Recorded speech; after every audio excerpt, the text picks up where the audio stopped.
I have that we have officially reached the top of the hour, so let me do this. Welcome to today's Compliance Forum. This is the Deposit Compliance Q&A portion. My name's Jared Moyer. I'm going to be the lead presenter as we go through this program today, but I have a little bit of help. I'm going to ask my teammate Diane Dean to come in here.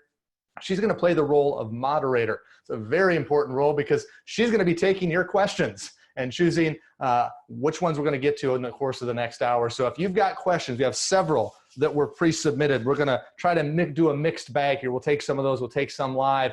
But if you want to have your question submitted to be possibly answered during this program, do me a favor, navigate to that Q&A button in the Zoom control panel. You can type that question in, Diane will get it, and we'll try to get as many of them as we can answered. Now, one more item before we're off and running here. This is being recorded, or two more items, I guess. This is being recorded, so if you need to go back and watch again, need to share it with one of your teammates, feel free to do that. We'll talk more about that turnaround time for your access to the recording at the conclusion of the program today. The other thing I want to mention too is if you're having audio, visual, technological issues, things like that, you can navigate to that chat icon in the Zoom control panel, and you can chat with our team that is standing by to help you out in the need, or in the event that you have those types of issues. But I do want to stress this: if you have questions about compliance topics, those need to go through the Q&A button in the Zoom control panel, because that's what Diane is going to be looking at in order to take those questions and get them to me as we go through today's program. With that, today's agenda is answers to your deposit compliance questions. And what I'm going to do is I'm actually going to turn off my slideshow here for just a moment, and we're just going to answer questions here. Diane, I'm going to check in with you quick. Are you seeing my screen? Is it gone? I see the answers to your deposit compliance question. Okay, let me do this. I thought that would take care of it. There we go.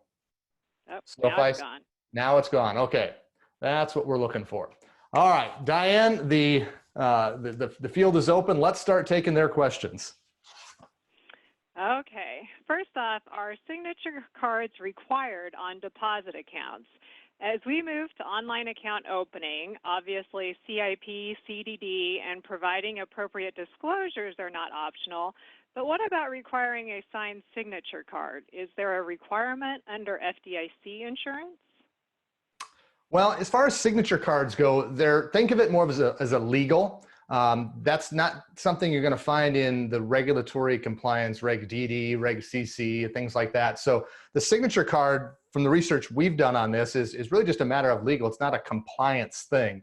So really probably want to, I hate to say check with your legal, but it's not a compliance thing. Now, if there are compliance things that are distributed through your signature card, that makes it a whole different story, but generally it's not a compliance thing.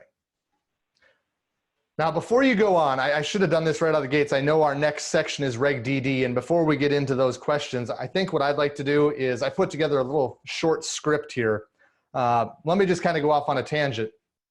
Continue to submit your questions, but we must have had 20 or 30 pre-submitted questions, and maybe it's more than that now, because last time I checked was about 2 hours ago, on Reg D. And so I thought I'm going to take 5-7 minutes here and go through this Reg D change, hopefully answering several of those questions that were pre-submitted, maybe even some of you that are looking to submit questions on that topic. So Reg D, the reserve requirements, there was an interim final rule that came out last week. Essentially, to talk in plain English, it's immediately effective. Now, what does that mean for all of you?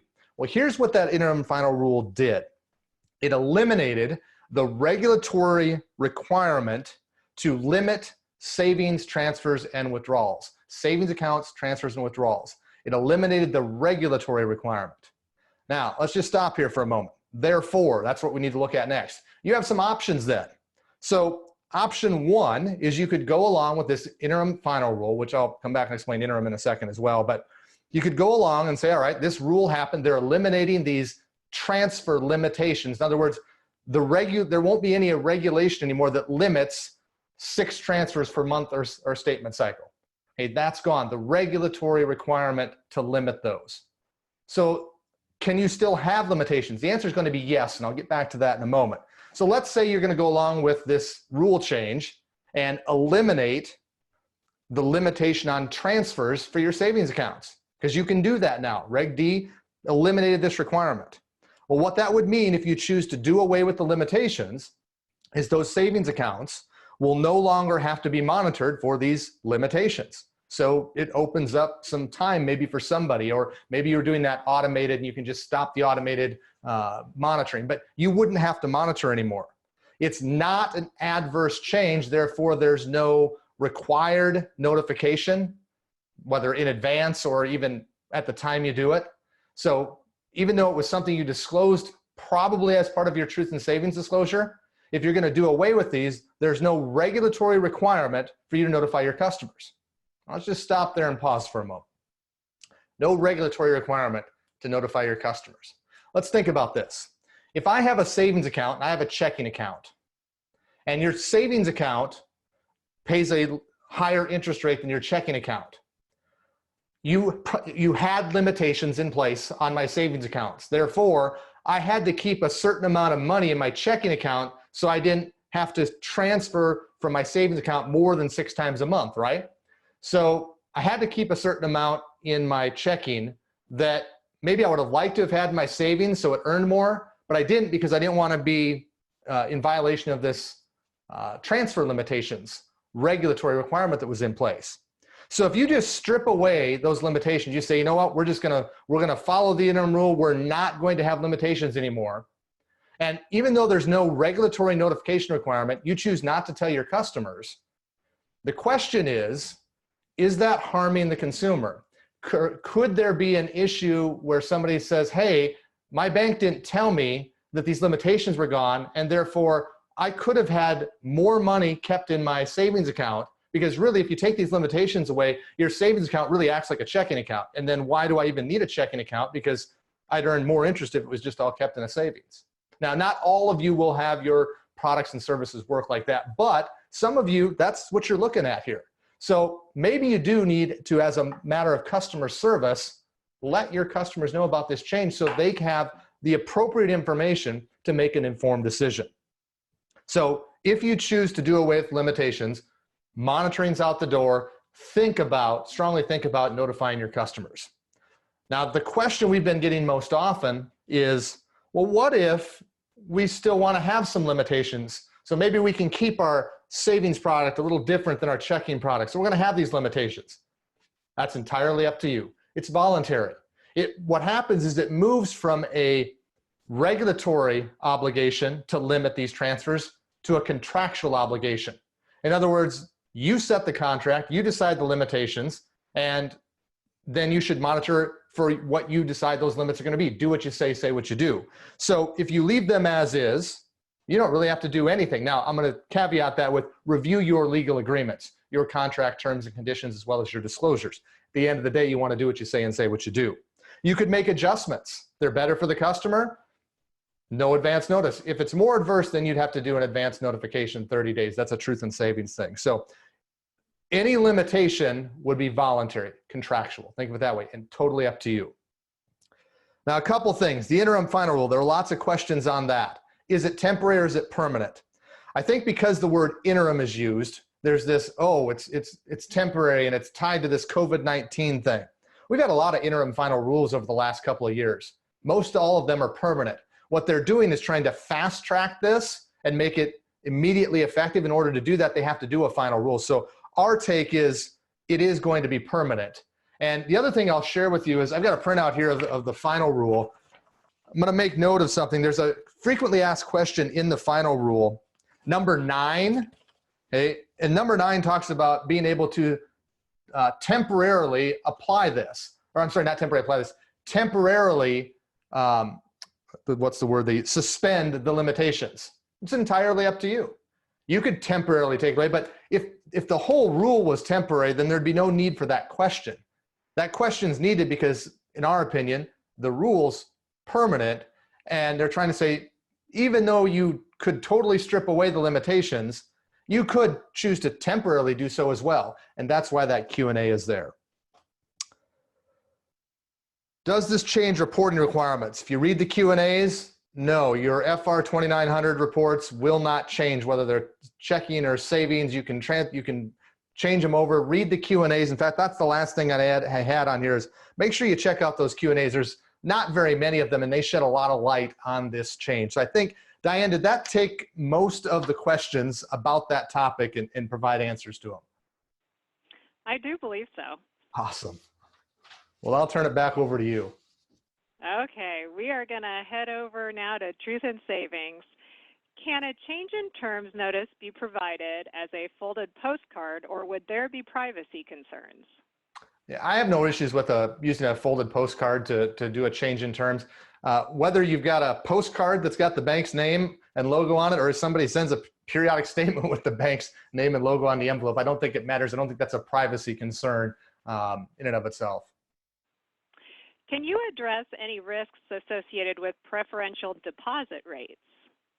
I think the only thing I can think of here, it's not like fair lending in Reg B, but there was this thing a few years back, and the CFPB has kind of stepped back from it, but ensuring a fair marketplace, which was meant to grab hold of the deposit sector. It didn't move forward with the steam that some of us thought it would, but it didn't go away either. So while I don't want to say there's fair deposit, there is this expectation of a fair marketplace. And I do think you need to have some sort of consistency along the way, but it's not like fair lending. Okay, we'll move over to Regulation E. We're having difficulty understanding when a Reg E dispute investigation ends. Some want to use the full 45 or 90 days extension given. Is that right? Is there a certain date within our investigation that will determine the investigation end date and that then triggers the 3-day clock to send the closing out letter to the customer? You know, this is a question we probably get just about every time we do a webinar, if we do a live event where we teach Reg E, and we get calls periodically on it as well. I wish the regulation was a little more clear here. A lot of times we'll choose to take the path of least resistance. Sometimes we'll choose not to because, you know, what are the consequences? Reg E is about consumers, and it's probably one of the most consumer-friendly regulations, definitely on the deposit side there is. So path of least resistance is a lot of times one of them that we take here, but our interpretation as it relates to those 45-day and 90-day extended timeframes, because remember, the initial time frame is 5 or 10 days, depending on whether it's Visa or MasterCard point of sale. If you can't get it done in that time frame, then you're allowed to extend it out, provided you do provisional credit, and there's a bunch of other red tape that goes with that. That's how we end up at the 45 and 90-day time frame.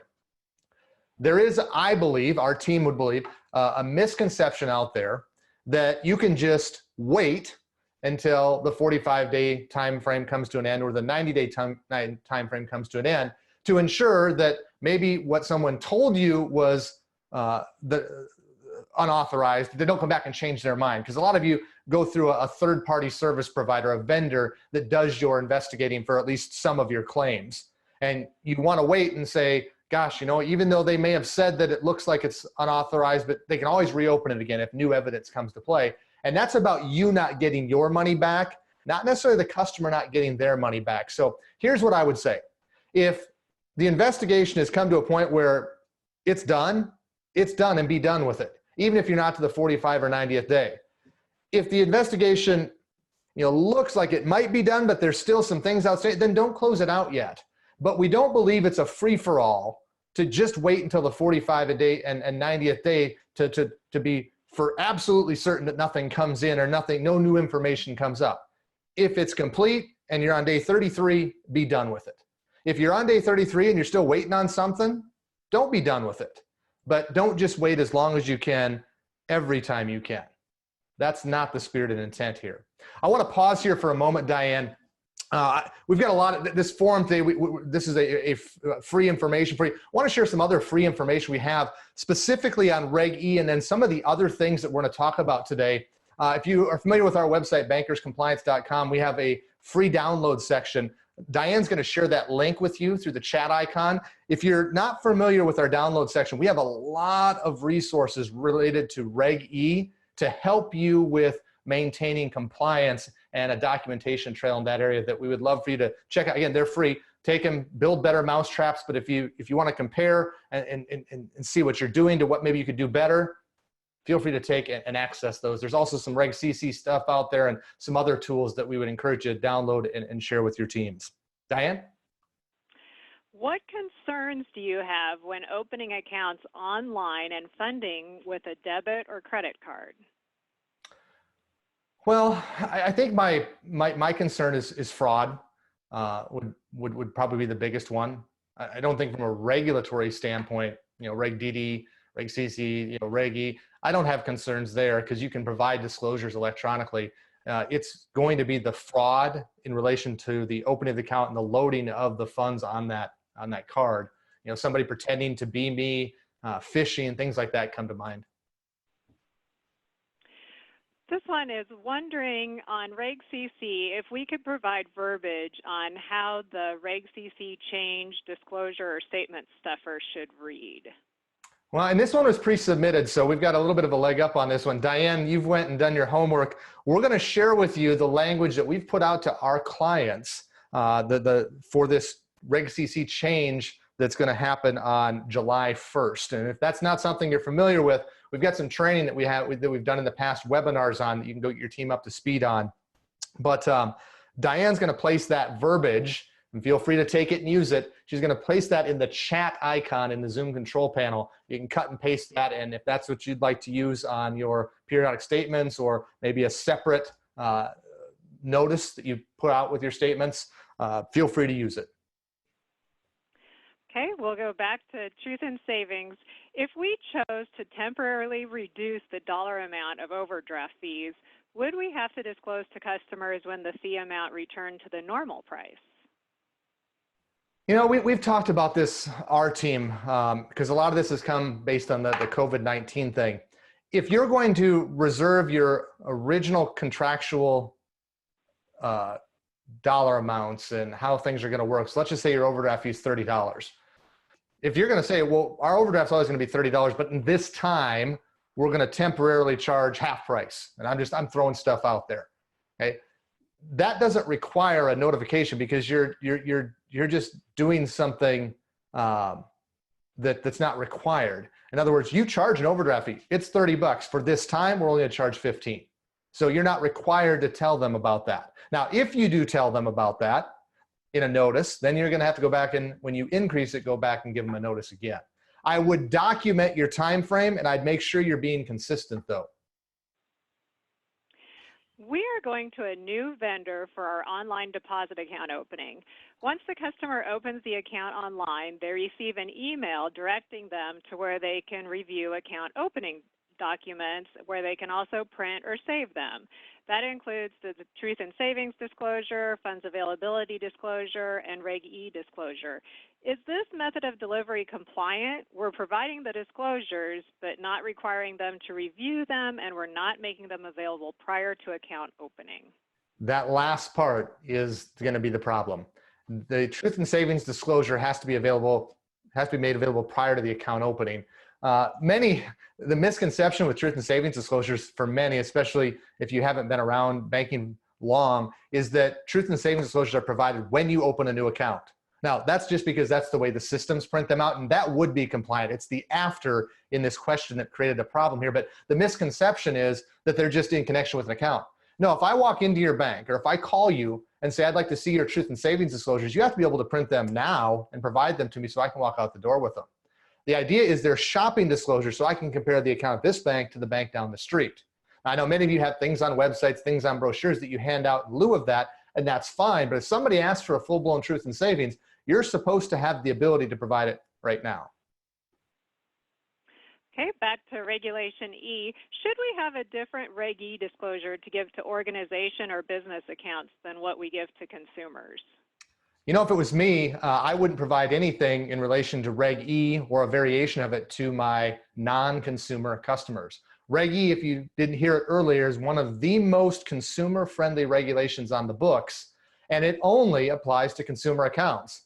With it being so consumer-friendly, and with all the red tape there, I would not extend yourself further than that. Now, that doesn't mean you don't want to live by some of the same principles with some of your best customers or some of your best accounts on the non-consumer side, but you don't have to follow all that Reg E red tape for those non-consumer accounts. So I would only provide Reg E disclosures for consumers.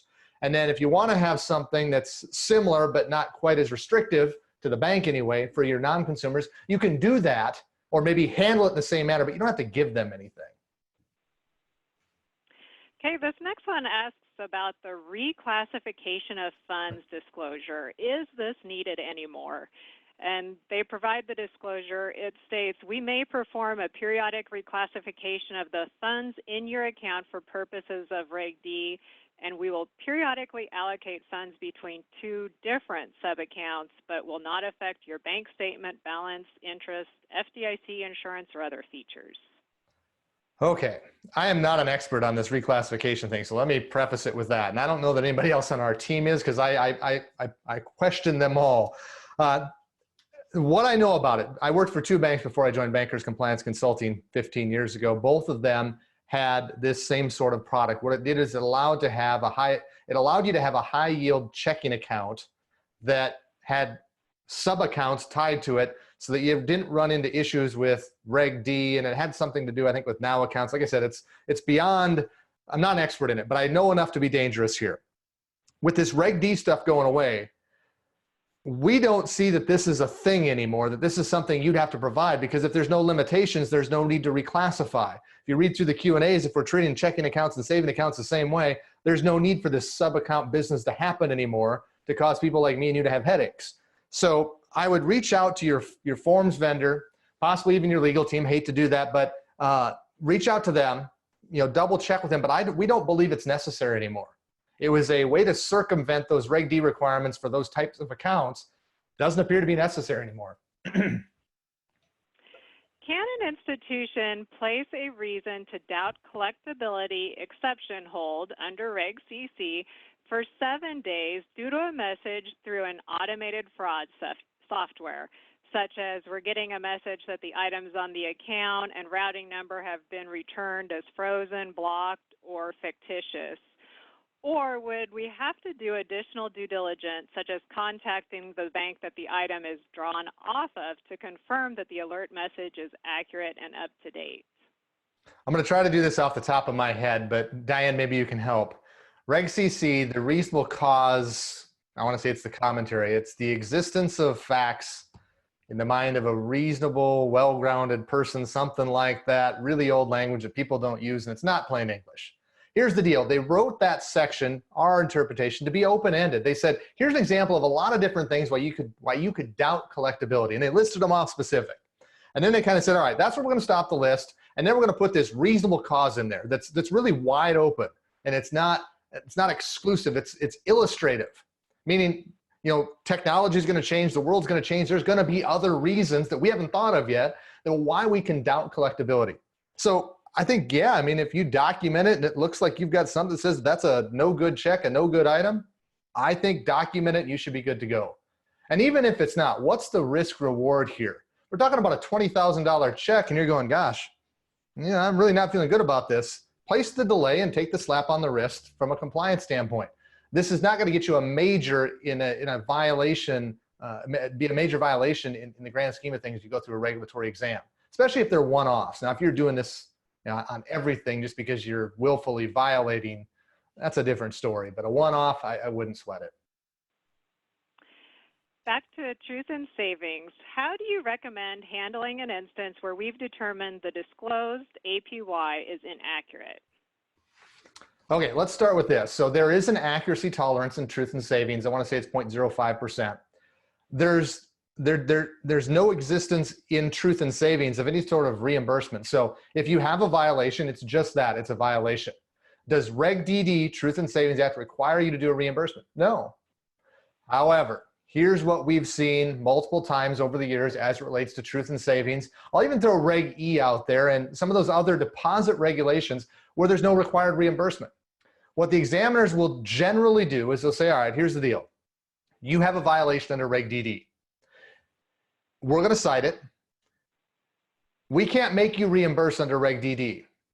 However, if you don't voluntarily reimburse your customers for this Reg DD violation, or if we're talking Reg E or we're talking something else, if you don't voluntarily do it, we're going to take it up with the Federal Trade Commission and you'll have to answer to them, which is a much bigger deal. And there's a domino effect that happens there. So they'll use truth in savings as the violation, to connect the dot to the Federal Trade Commission Section 5, which is unfair, deceptive, or abusive acts or practices, which you want to avoid like the plague.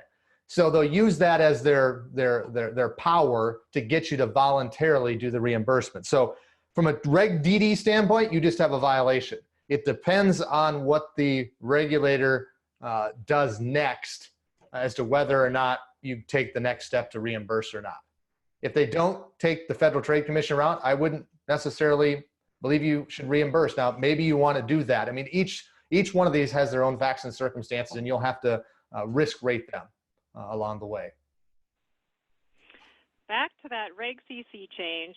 Since the Reg CC change in whole dollar amounts is to the customer's benefits, do we need to disclose 30 days prior to the July 1st effective date? Yeah, very common question we've been getting. In fact, let me do this. We'll go back to that language that Diane had already put in the chat icon. That's our script, our model language that we came up with to help you all with this. When do you have to provide that? It does not have to go out 30 days in advance, just like what Diane said based on the question that was submitted. It's not adverse to the customer. It's in their favor. So Reg CC says it doesn't have to go out until 30 days after. Now, can you do it sooner? Sure you can. You know, effective on July 1st, this is what's going to happen. You could do that 30 days in advance, 20 days, whatever, but it has to go out no later than 30 days after. If we're currently using a reference guide to determine hold days and amounts, is it safe to just update the amounts from 200 to 225 and from 5,000 to 5,525? So like we were just talking about, these changes, they're going to increase the amount that you make available. In other words, more funds are going to be available to the consumer sooner, because they're going to increase the initial availability, the within 2-day availability, the large deposit, the exception hold availability. So all that's going to be in the customer's favor. You could do it sooner. You wouldn't have to wait. You want to make sure all your stuff is updated, your reference charts, your systems, your software, things like that. You could do it earlier. Side note here, I mentioned earlier that, and Diane shared a link to our website with our free downloads. We've got several Reg CC downloads there. They're going to be updated in the coming months. They're not there just yet.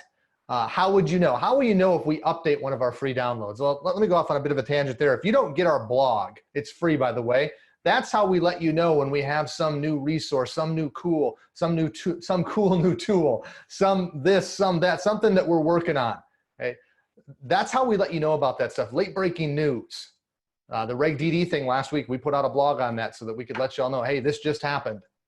That blog's how we do that. So when those tools and resources get updated, that's how we'll let you all know. But you can navigate there now if you want, using that link Diane gave you earlier, and you can download the current version of that and see what that looks like. Okay, for represented checks, are we able to charge a fee for both the first and second presentment, or only one?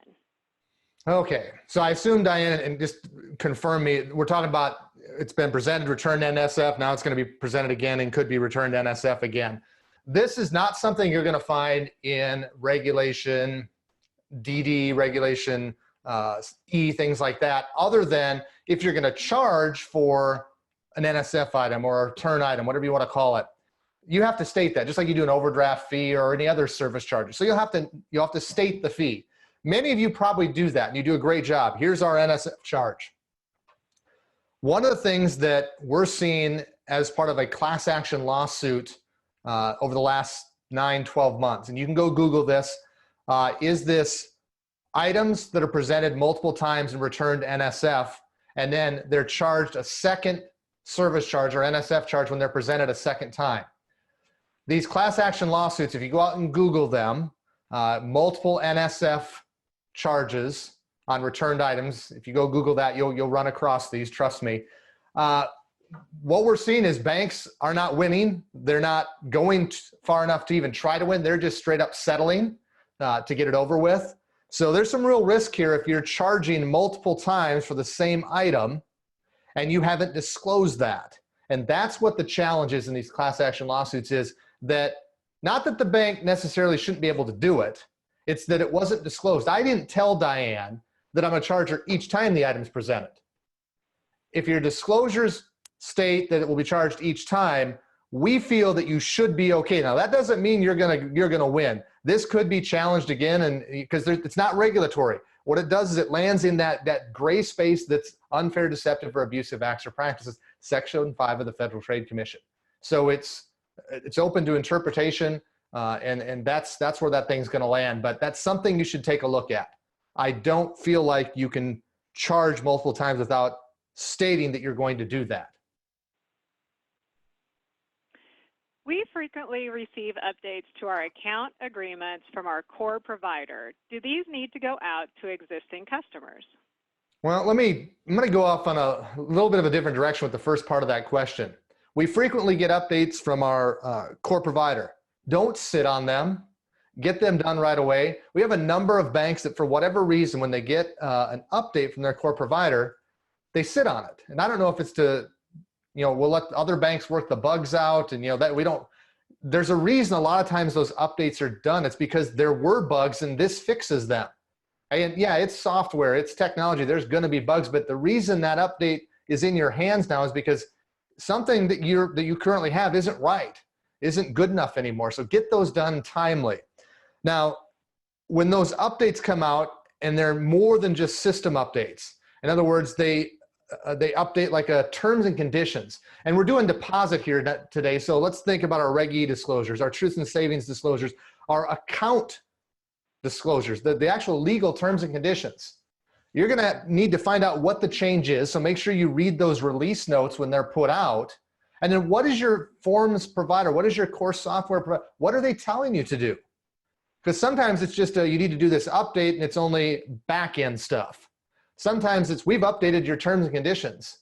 And if you follow any of the overdraft stuff that's been going on, like this multiple presentment thing that we just talked about, if you go out and read some of the things that people like us put out there about debit card holds and overdrafts, available versus ledger, there's been a lot of updates to legal account terms and conditions in the last 6 to 9 months. If you don't update your old customers, they're sitting on terms and conditions that are the reason for the class action lawsuits. We need to get those updated. And you may have to get legal in on some of this because it's not compliance, it bridges over into legal. Okay, but that gap in between compliance and legal, that's exactly where the Section 5 of the Federal Trade Commission is going to land, and the unfair or deceptive or abusive acts or practices. So to come back to the last part of the question, do we need to send an update to the customers? It depends on the change and what the expectation is based on the update. Okay, back to Reg E. We have customers who order products or services over the internet or give authorization for their cards to be debited, yet come back and claim it's fraud because they either did not receive the product or they no longer want it. Are these instances covered under Regulation E? Okay, so Reg E is going to cover unauthorized transactions. In other words, somebody's used my information and I don't receive benefit. Okay, so somebody's stolen my account information to create electronic transfers, or somebody's stolen my actual card and they've done an electronic transfer and I don't receive benefit because they're stealing from me. Okay, it's theft, it's fraud. Those types of things, okay, are covered under Reg E and the unauthorized transfers, the dispute section 1005.6, 1005.11. Sorry to do Romanet, but there's 2 specific sections in Reg E that deal with unauthorized transfers. And we have a ton of training out there. And I tell you, it's one of the best training sessions. We do a lot of great ones, but that one is a real eye-opener for somebody they've never sat through it. One of the things we stress when we go through that is in the very beginning, we start off talking about what are and what are not unauthorized transfers. And if I give somebody my information and so I authorize it, so they're right out of the gates. If I authorize it, how could it be unauthorized? Now, if I authorize it and somebody's phished me, there gets to be a bit of a gray area there, and sometimes those fall in, sometimes those fall out. But let's just do this. I authorized, abc.com, whatever the website is. I go out there and I authorize something. And then I either get whatever they said they were going to give me, or maybe I don't get what they said they're going to give me because I didn't read the fine print. In other words, it's authorized, but I'm not happy. That is not covered by Reg E. Not happy is covered by Reg Z, truth in lending. On the credit card side of things, if you use your credit card, if you ever heard that, you're actually more protected if you use your credit card than your debit card. There's a reason for that. Reg Z has provisions beyond that of Reg E that cover not happy. If I'm not happy with my purchase, I authorized, I'm not happy with it, I can take that up under the Reg Z rules. Reg E, electronic funds transfer on the deposit side, your debit card, doesn't have an unhappy provision. Reg E says it's got to be unauthorized, meaning I didn't authorize it and I don't receive benefit.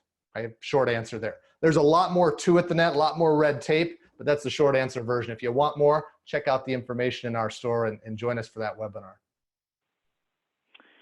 Okay, a couple more back to Reg CC. This first one is looking for an explanation of the new hold amounts. On a large check hold for $10,000, the first $225 must be made available by the day following the deposit. Then $5,300 the second day, and the balance of $4,475 would be available the 7th business day following the day of deposit. Is that correct? Okay, so I had to take notes there. I'm going to read back just so everybody followed along. First $225 is going to be the day following deposit based on whatever your availability schedule is out of the gate, same day, next day, immediate. So that's the first $225. $5,300 would be available the second day following the day of deposit, and then the remaining $4,475 on the 7th business day. Again, that was a check on that was on a $10,000 deposit. That is correct. And after all that hard math, someone just asked, could we give next day availability for $300 and $6,000 instead of the $225 and $5,525, as it seems like that would be a lot easier for the tellers? Could we give the consumer more money sooner? So in other words, these rules are what? 225 and 50 25. So we just go 300 and 6,000. You could give them more. Do you see? I don't see a problem with that. Do you? No, I agree. I think it sounds a lot easier. Now I tell you what, this 55, 20, there's too many 2s and 5s and I can't keep it straight. I like your idea, whoever submitted that. Okay, back to truth in savings. Would a change in terms notice be required under Reg DD for changing an account from a variable rate to a variable rate account with a tiered rate? So it's already variable, and we probably say that we're going to, change rates at our discretion. So now what we're going to do is the same thing, only we're going to add some tiers, make it a little more complicated. If you're going to reduce the APY, which we don't know based on what was told to us in the question, or there's a negative impact on the customer. So both of those are triggering elements that would require an advance notice. The reduction in the APY as well as the negative impact. Based on what we were provided, there could be both. It could possibly be neither. Based on, again, what was provided, I'd say it appears you're going to have to do an advance notice unless you can find some way to spin that it's not negative and doesn't reduce the APY. How often do we need to update rates on our website? Well, and this one I had, so this is from the regulation. I'm paraphrasing a little bit. Accurate as of a specific date, or you have to offer it through a date. If you go out to websites, banks' websites, you'll see often as of a date or through a date. One of the two, you have to have something out there because it is an advertisement subject to the Reg DD advertising rules. Can we decide to only open deposit accounts for individuals within a certain distance of our branches? I think the word I'm going to use here is caution. There isn't anything I can think of that says you can't. Now, you obviously don't want to do it based on race, sex, religion, marital status, national origin, all those things that are prohibited factors on the fair lending side. You wouldn't want to use them in a deposit space either. I think you just need caution. Why are you not going here? Why are you not going there? And I really, because there's so much, you've heard that today, there's a lot of questions about online account opening. There's a big push for that, even in rural banks, that you seem to, that the person that asked this question, you seem to be going in the opposite direction of others. And that's not wrong, but it may raise some eyebrows, potentially. So I think I'll throw caution out there and say, you can understand from a risk perspective, what doing so entails. Okay, back to Reg E. With the coronavirus closing a number of places down, we've had a hard time reaching anyone at some merchants to conduct investigations. Do we have any recourse in these situations? I tell you what, Reg E can be a real bummer right now. We just got done talking about those 45 and 90-day time frames. And I tell you what, right now, they're probably getting pushed because people are working with half staffs and third staffs and no staffs in some situations. Or, you know what, that restaurant that's being claimed as an unauthorized transaction, they're not even open because they're closed down. So you may run into some, I'm in a rock and a hard place with trying to get information. And what's going to happen sometimes is you're going to run up to that 45 or that 90-day time frame, and you weren't able to get in touch with the merchant. You can't go beyond that time frame. So if we get up to day 45 or 90, depending on the situation and the facts, and you don't have something that affirmatively says is or isn't, you have to make a decision. And so based on what you know, do you think that that's an unauthorized transfer? Or do you think, nope, I think I've got enough that it looks like the customer did it? You have to decide based on the facts that you have at that point in time. You cannot extend it. And back to Reg CC, are there any time frames for savings deposit holds? And if not, are there any best practices? Yeah, so when we teach Reg CC, and we've got a 1-hour webinar on that, one of the things that we come to in that is, all right, somebody is attempting to make a deposit and you don't believe the 2 case-by-case days or the 7 exception delay days is going to be enough. So one of the options is you can outright refuse the deposit. That's always an option. Option number 2 is you can take it for collection, not a route that many go anymore. But another option is to say, all right, I'll take your deposit, but I'm going to make you put it into a savings account. Right? That's an option. Now, savings accounts are not covered by Reg CC and those restrictions. What are they then covered by? And that's what this question's asking. And that is they're covered by whatever state law would be in place. And that's different based on the 50 states. So you'd be stuck with what does state law say? You'd also want to know, what is your legal contractual obligation to them, if any, that you've indicated. Do what you say what you do. So it wouldn't be regulatory anymore. It would be state law driven. And that's something we encourage because if you don't think those days are enough to delay the deposit, say we'll take it, but it's going to go into your savings account and we're going to do a 30-day hold depending on state law. And back to Truth in Savings, do we have a potential UDAP issue if we advertise a rate of 1.65, but account disclosures correctly disclose an APY of 1.645? You have a technicality, but you don't have a UDAP issue with a 0.05 offage.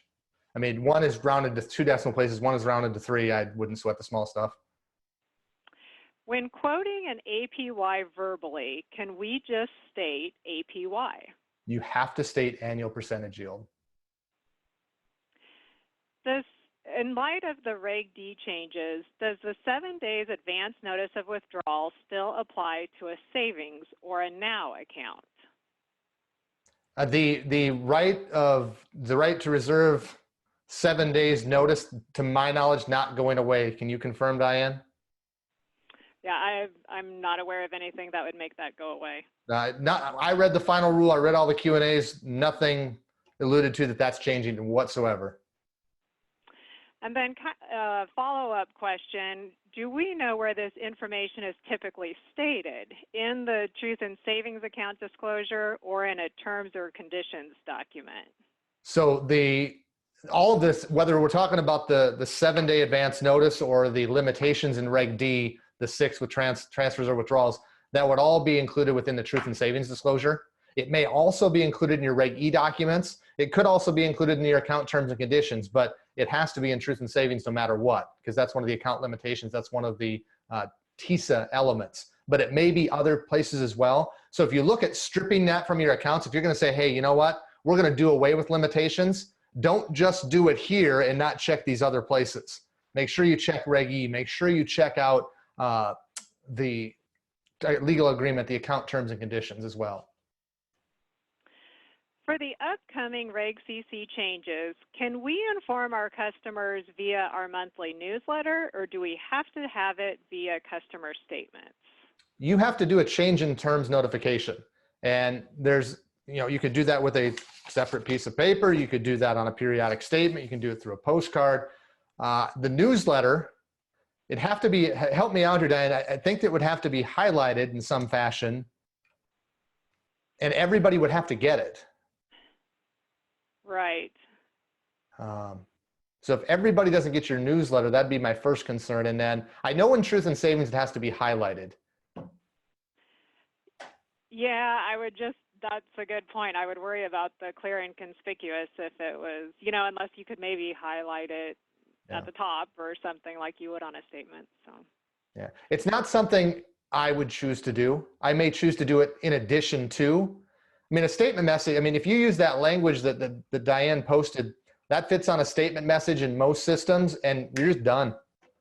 You don't waste, you know, a spot for a better advertisement on your newsletter. And if you want to highlight it there too, that's fine. But the statement message seems to be so easy.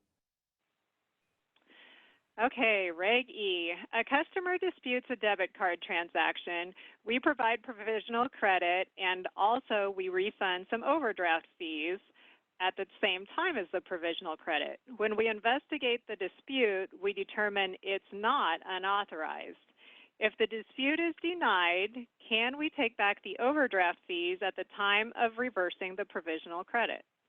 Okay, I'm going to answer the question, but there's also something else I want to use as a teaching moment here too, just because this scenario brings it up. So when it comes to Reg E disputes, just in general, the idea is you need to make it like it never happened.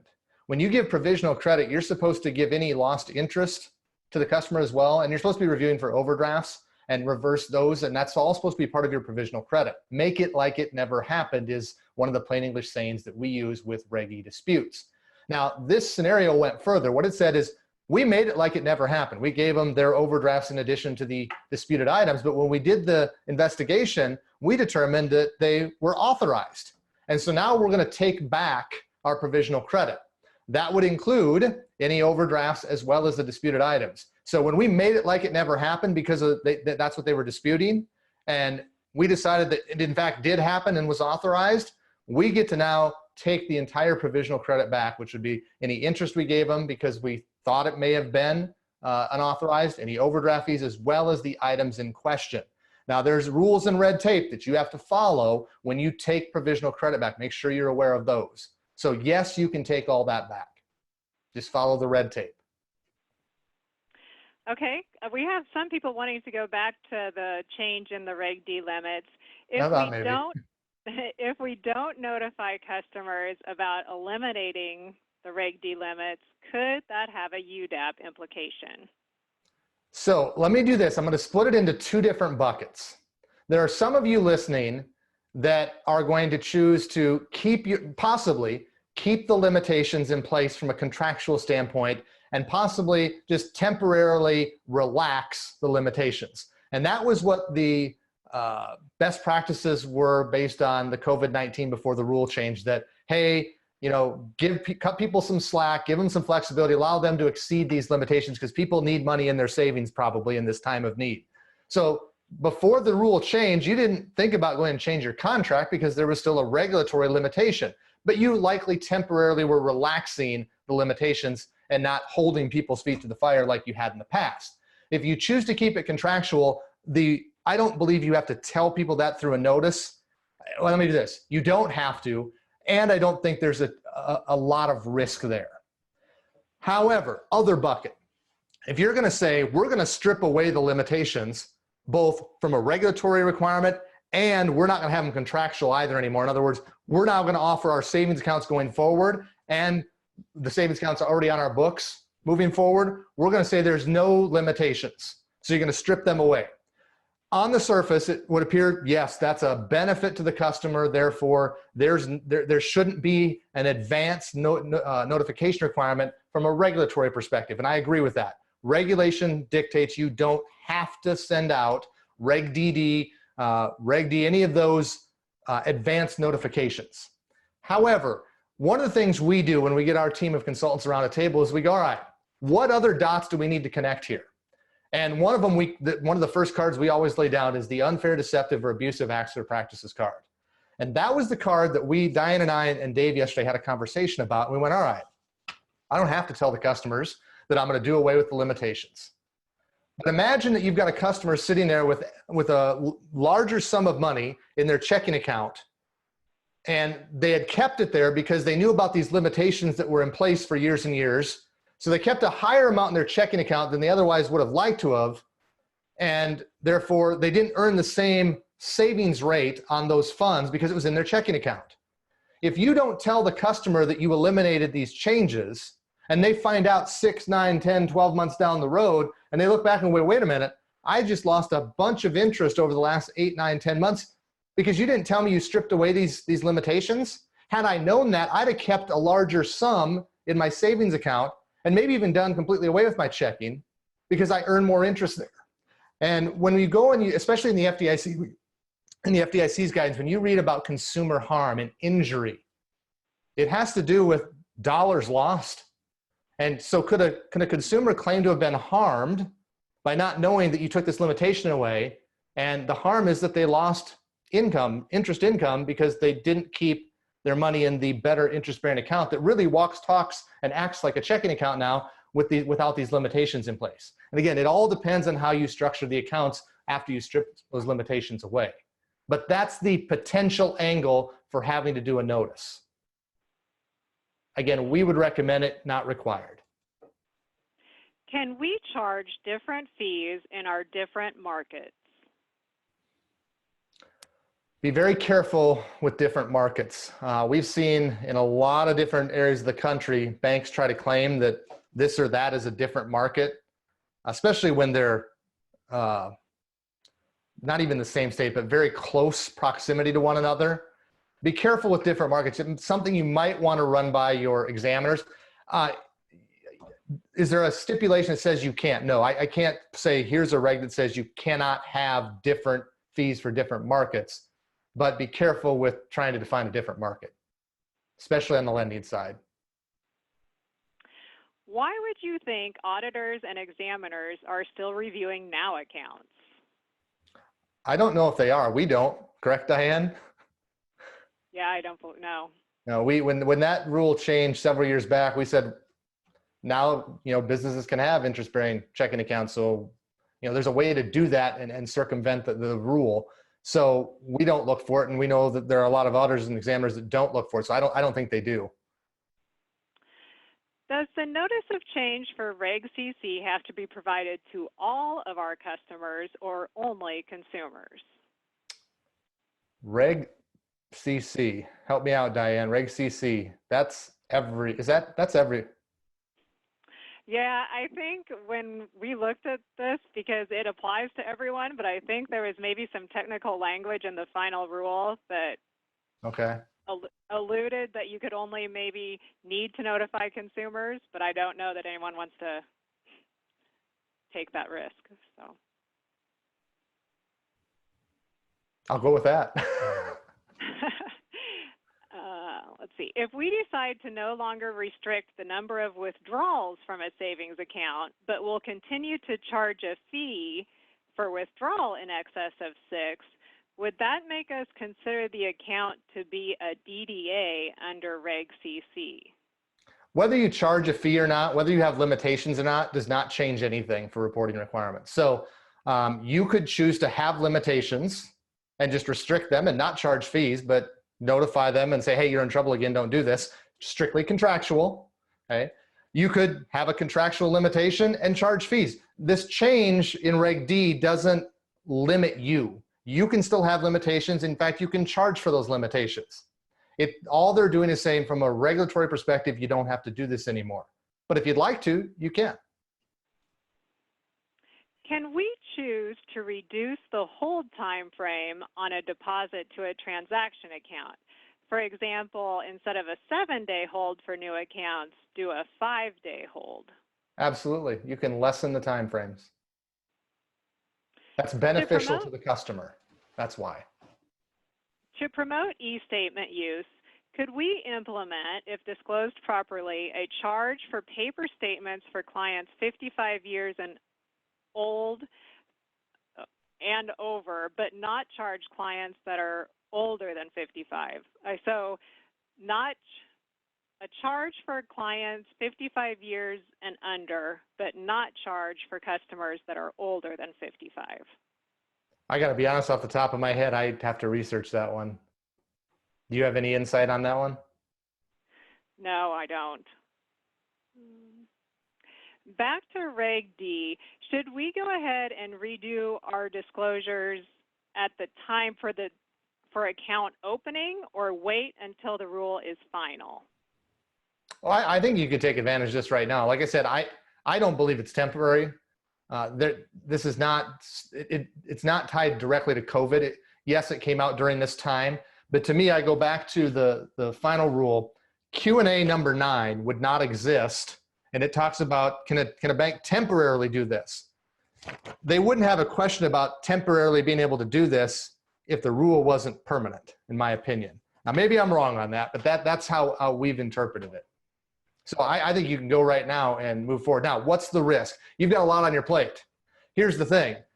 If you just relax the limitations for now, don't do anything other than just, don't charge or don't, notify during this time, like the guidance pre-rule change came out, you're not out anything, and you could put this on the back burner until you've got more resources because you're busy doing PPP loans and everything else with half the staff. And so you could put this on the back burner. It's not like it's the most important thing ever, but it is something that you should put on your to-do list to at least evaluate.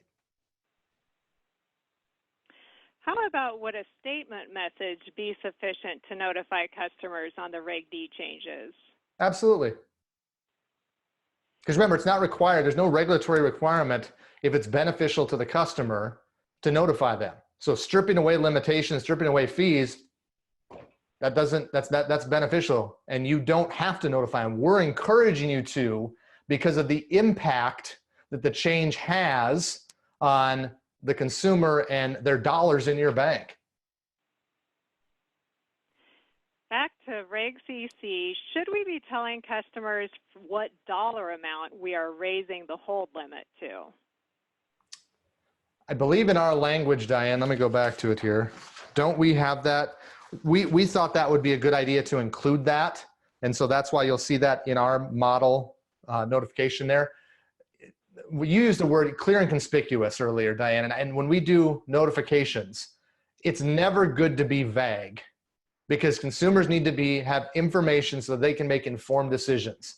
When they don't have information to make informed decisions, that's where you get in trouble, whether it's from a regulation specific item or it's that open to interpretation, unfair, deceptive, or abusive acts or practices area.